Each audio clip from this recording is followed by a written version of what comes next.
Hi everybody, me again. It's time for the other stories in the Sneetches and Other Sneetches, the Sneetches and Other Stories book by Dr. Seuss, published in New York by Random House. So to get our stickers, we have to get through the whole book. So let's get through the whole book. So on the first video, we read about the Sneetches, and this story is called the Zacks. This is the story of the Zacks. Let me try to get the picture. Getting a little bit better at showing you pictures. Okay. One day making tracks in the prairie of Prax came a north-going Zacks and a south-going Zacks. So here's your north-going Zacks and your south-going Zacks. And it happened that both of them came to a place where they bumped and they stood foot to foot, face to face. Look here now, the north-going Zack said. I say, you are blocking my back path. You are right in my way.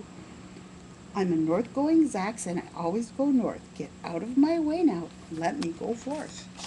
You see, they bumped into each other.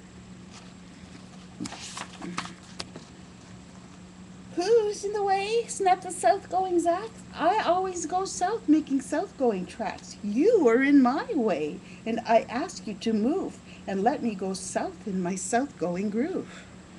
Then the north-going Zack puffed his chest with pride. I never, he said, take one step to the side, and I'll prove to you that I won't change my ways if I have to keep standing here 59 days. So here they are. They're at a standoff. Neither of them want to step aside for the other one. Okay. And I'll prove to you, yelled the south-going Zax, that I can stand here in the prairie of Prax for 49 years, for I live by a rule that I learned as a boy back in south-going school. Never budge. That is my rule. Never budge in the least, not an inch to the west, not an inch to the east. I'll stay here not budging. I can and I will, if it makes you and me and the whole world stand still. They look like two Zacks that are not going to budge for anything. Well, of course, the world didn't stand still, and the world grew, and in a couple of years, the new highway came through, and they built it right over those two stubborn Zacks, and they left them there standing, unbudged in their tracks. Well, here's the Zacks in the middle, with the world growing all around them. And that's the end of the Zacks. And we have time for Too Many Days. This one's called Too Many Days. Okay. Did I tell you that Mrs. McCabe had 23 sons and she named them all Dave? Well, she did, and that wasn't a smart thing to do. You see, when she wants one and calls out, "Yoo-hoo, come into the house, Dave," she doesn't get one. She gets 23 Daves of hers on the run. Here she's going, "Yoo-hoo, Dave," and all of her 23 Daves come in.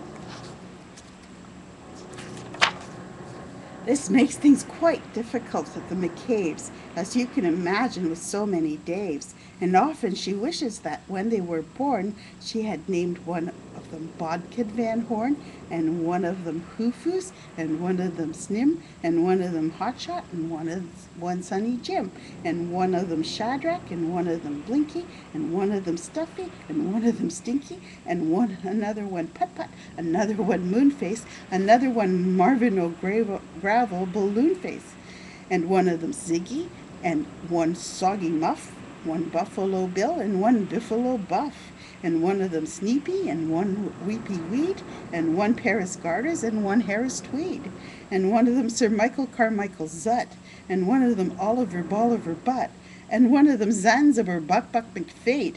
But she didn't do it, and now it's too late.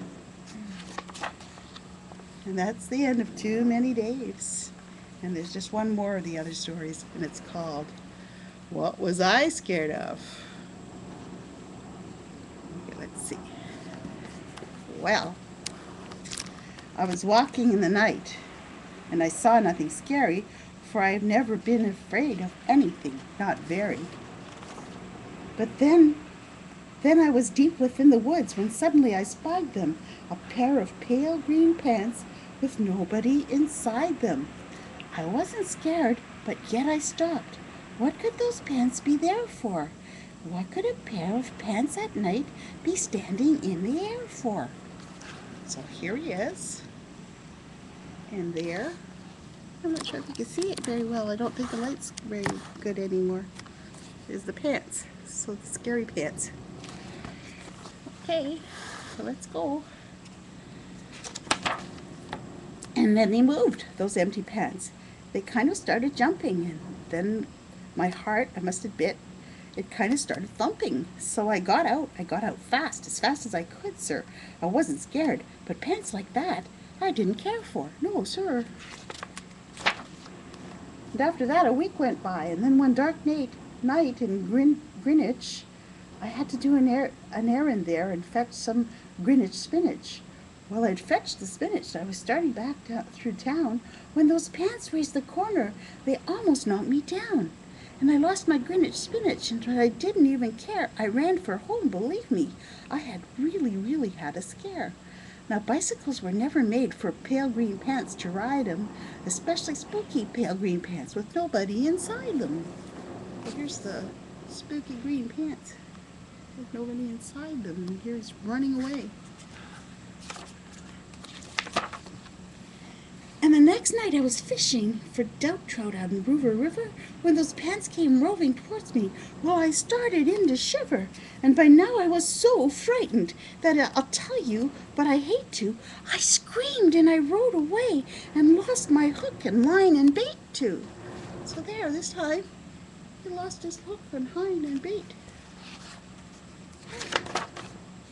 I ran and found a brickle bush. I hid myself. I got brickles in my breeches, but I stayed there anyway. I stayed all night, the next night too, and I stayed there still, no doubt. But I had to do an errand, so the next night I went out. I had to do an errand. I had to pick a peck of snide in a dark and gloomy snide field that was almost 9 miles wide. I said, I do not fear those pants with nobody inside. I said those words. I said them, but I lied. Then I reached inside a snide bush, and the next thing that I knew, I felt my hand touch someone, and I'll bet that you know who. And there I was, caught in the snide, and in that dreadful place, those spooky pants, empty pants, and I were standing face to face, and I yelled for help. I screamed, I shrieked, I howled, I yowled, I cried, oh, save me from these pale green pants with nobody inside. There he is.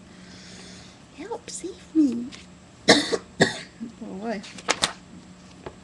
But then a strange thing happened. Why, those pants began to cry. Those pants began to tremble. They were just as scared as I.